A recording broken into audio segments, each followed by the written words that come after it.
Humans of the cardboard, welcome back to Just Nuts, guys. Today, we're pushing forward with more Duelist Advance reveals, two new Regenesis cards to follow up on the first wave of support for this new archetype. Some people have likened this archetype to like a Kashtira, in that like it feels like a lot of their monsters can kind of stand alone, have good value, kind of like how Fenrir and Unicorn just kind of jump on the field and present a lot of value just on their own. Similar stuff to that.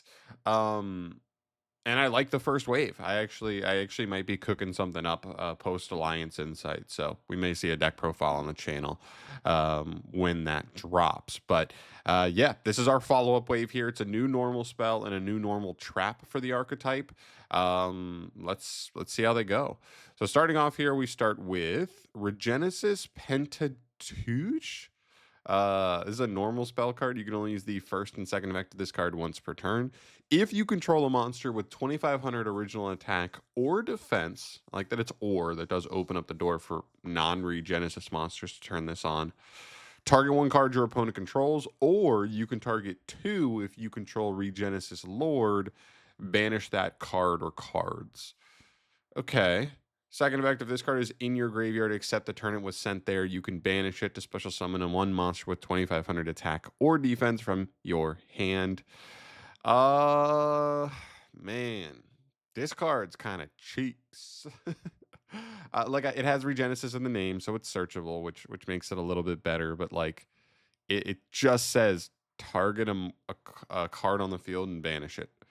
And I've been looking at Regenesis. I've been on the fence on whether or not I actually want to play Lord, because like he I don't know. He's a break even, right? You got to give up a monster to get him on field, and then he just gets you one card, and then even on field he doesn't even do that much. I guess he helps you get over big bodies potentially, because I think he buffs himself at certain points, but I don't know. I'm not even sure I want to play Lord to make this card banish two. And even if it banishes two, I'm not sure this card is all that crazy. I mean, I guess, right? Because I guess Lord can just set this. So I guess that's the benefit, is if you just get to Lord, set this, now you can banish two. That's kind of strong in certain matchups.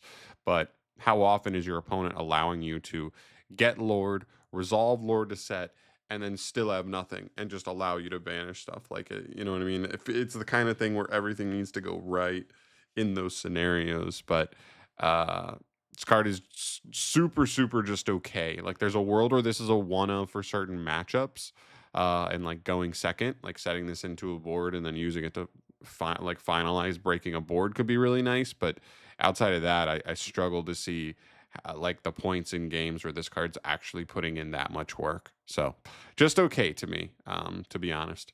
Next up here, we have Regenesis Commandments. This is the normal trap card. You can only activate one card with this card's name per turn. Apply these effects to all cards your opponent controls in the same columns as your Regenesis monsters. So all face-up cards in the same column as a Regenesis monster will have their effects negated. Face-down monsters in the same column cannot change their battle positions, which basically just means they can't flip up.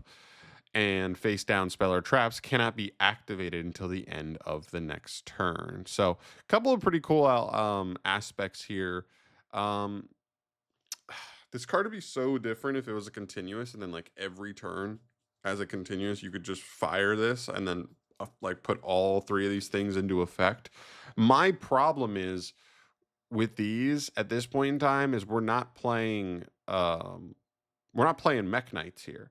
Like, the cool thing with Mech Knights is they would have cards like these that would like negate cards in the same column or destroy cards in the same column, whatever. But the difference was Mech Knights had a bunch of ways to like quick effect jump into different columns. Regenesis is not really based like that. Like, they can't move their monsters, and they actually don't even like quick effect summon all that often. It's like, I know you have the quick play spell, but outside of the quick play spell, I don't even know how you would quick effect put a Regenesis monster in a column that wasn't already taken up. So for me, this card like sounds interesting. It sounds pretty powerful, because like if you didn't know the rest of the archetype, you would assume it's kind of designed like Mech Knights, where like you are able to quick effect like fill up columns to make sure that you can kind of hit your opponent really hard with this at the right time. But like, this deck is not really built to facilitate this. This reads like a Mech Knight card, but these are not. This is not the Mech Knight archetype. So for me, it's just clunky. It's just weird. Yeah, I'm gonna be honest. Like this, I think both these cards are flops.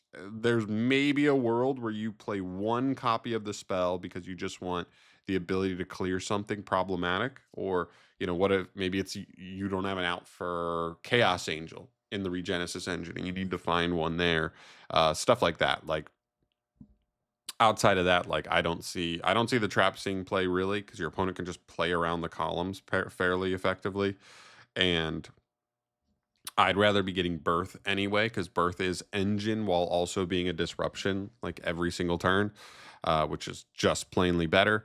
And yeah, I don't know. This one just kind of whiffs for me. So I don't know. A little bit disappointing, to be honest. I would have loved to see something better for Regenesis.